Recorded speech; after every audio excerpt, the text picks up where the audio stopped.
Hello, I'm Dave. And I'm Chris. From the Miniatures Rundown. We're going to take a look at some of the news of the day. We got 2 items today. The first one is some rules for the Cities of Sigmar army that are coming up in the new Battle Tome have been revealed by Games Workshop. And those rules have to do with orders. You can give orders to friendly Cities of Sigmar heroes. I think this is heroes only. You do that by placing a token by the unit. The token has a standardized back on one side and an icon specific to the order on the other side. So you flip it over and you do it in secret.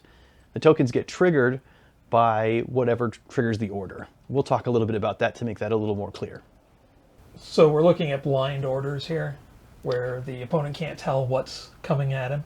Right. Not until the moment that the order gets triggered. And plenty of time for me, the player, to forget what I put on there. Yes, yes. Okay. I do okay, expect... I just wanted to be clear about that. Right. I do expect things like, I know that I have a poor working memory and I probably keep picking it up to look at like, oh, is that? Oh, that was that order.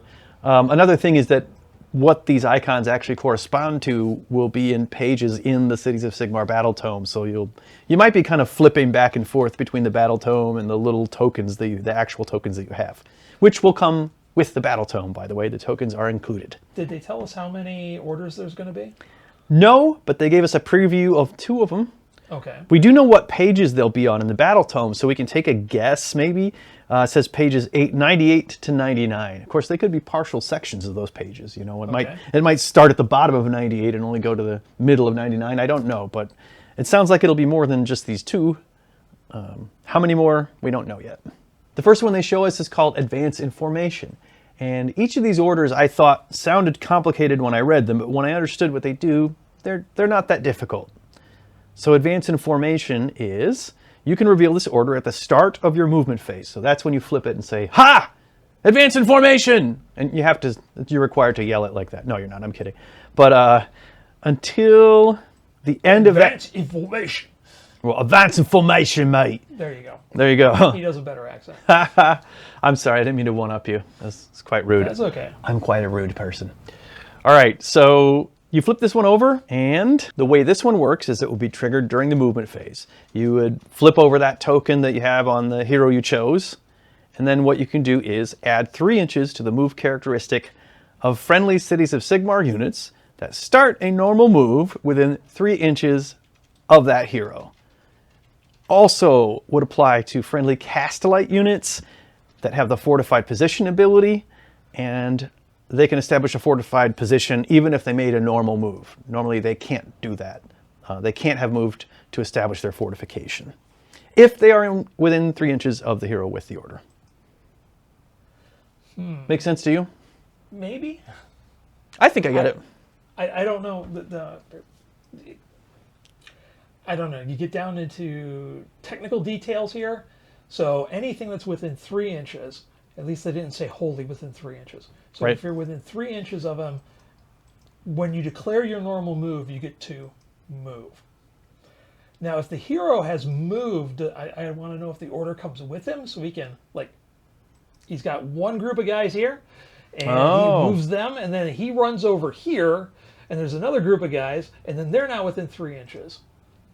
That's a very good question. What it says specifically is add 3 inches to the move characteristic of friendly Cities of Sigmar units that start a normal move within 3 inches of the hero. But they don't say anything about whether the hero has started their move. So maybe it's open that you could move the hero within 3 inches of these people that you want to give this to. What would GW be without questions for the rules on day one? You know, to be fair to them, these are complicated games and complicated rules, and I feel their pain a little, I gotta say. The next one is called Return Fire. This one is revealed when a friendly unit within 3 inches of the hero with the order is targeted by a shooting attack. So if you do that, after all of that enemy's shooting attacks have been resolved, then you can have a friendly Cities of Sigmar human unit fire back at them. It has to be more than 3 inches from all enemy units and within 3 inches of the hero who got the order. Again, really wordy, but I think I kind of get it. You shoot back, right? It's what the order is called, return fire. Yeah, they can't be within engagement range of an enemy unit, and they can't They can't be within engagement range of an enemy unit, and they have to be near the hero. Is the engagement range 3 inches in Sigmar? I'm making it up. Oh, it might be more than. It's the term I'm familiar with. It's at least engagement range, right? Because it wouldn't be more than 3 inches, but it might be. I'm wondering if it's a little bit more than engagement range. It would certainly include that. I've got a Beastman army. Everybody has like a 1 or 2 inch, at least the little guys, and I haven't played them since a long time. Yeah, I haven't played Sigmar in quite a long time either. Hangs head in shame. That's all right. It's all right. So what's our last one? I forgive you. The last thing they tell us is just an ability that this model Free Guild Marshal on Griffin has. It's called Technical Acumen, and it just says that this unit can be given 2 orders instead of 1. But each order must be different. You can't give it 2 of the same order, but it can take 2 orders. All right. So he's got a bit more flexibility. Yeah, so that's what's new in Cities of Sigmar. Our second news item today is about 2 new sets of Pathfinder Battles miniatures. They will not be available until January, but they've been announced today from WizKids. These pre-painted miniatures that they've been running in this series for a while now. The packs are the Gods of Lost Omens, which features some of the gods from the Pathfinder Lost Omen source books. And the second is Iconic Heroes 11, obviously the 11th entry in the Iconic Heroes series. And these are the Iconic Heroes from the 2nd edition rules. So let's take a look at the gods. Endless classes. Endless classes. Or in this case, 6. Each set is going to have 6 miniatures in it. The first one we have for the gods is Desna, in a kind of a Greek toga, I would say there, floating in the air with her hair like, looks like she's underwater almost. Glowing angelic wings. Yes. And a graceful female form. Yes. There's Gorum. He's got to be a bad guy. He's got to be a bad god. He's angry and spiky, and he's got blood on his sword in the pre-paint. We also don't know if these are prototype minis or whether they're just digital renderings. We're not sure. They kind of look like prototype minis to me, but I don't know if the pre-paint result will be as good as these. Are they actually supposed to be gods or like avatars or what? As far as I know, they are gods. Sarenrae I recognize from having dabbled in Pathfinder before. That's the next one we're looking at. Kind of wreathed in fire here with angelic wings. We have Shaylin, who I think her weapon looks like a giant sculpting tool. I think she's just going to reach out and like flatten out your pauldron if you're in combat with her. Dental work on giants. Or that. There's Abadar, who actually looks a lot like Jaime Lannister to me. I don't want to know what he's the god of if he's like Jaime Lannister. Then there's Callistria with a whip and spiky heels.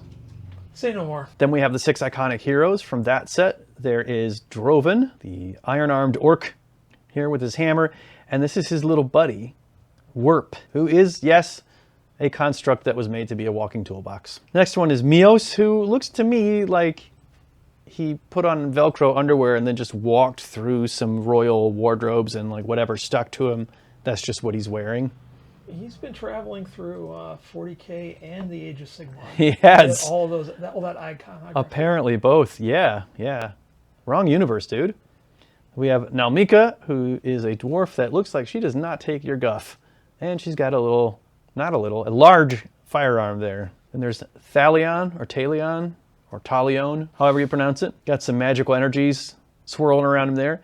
And finally, Yoon, with literal firebirds swarming around them. That actually looks really cool. It does look really cool. I hope that the final pre-paints look approaching that good. Thanks for watching. Please like, subscribe, and hit the bell down below. And in the comments, tell us exactly which of these miniatures you think is going to be really cool on your tabletop.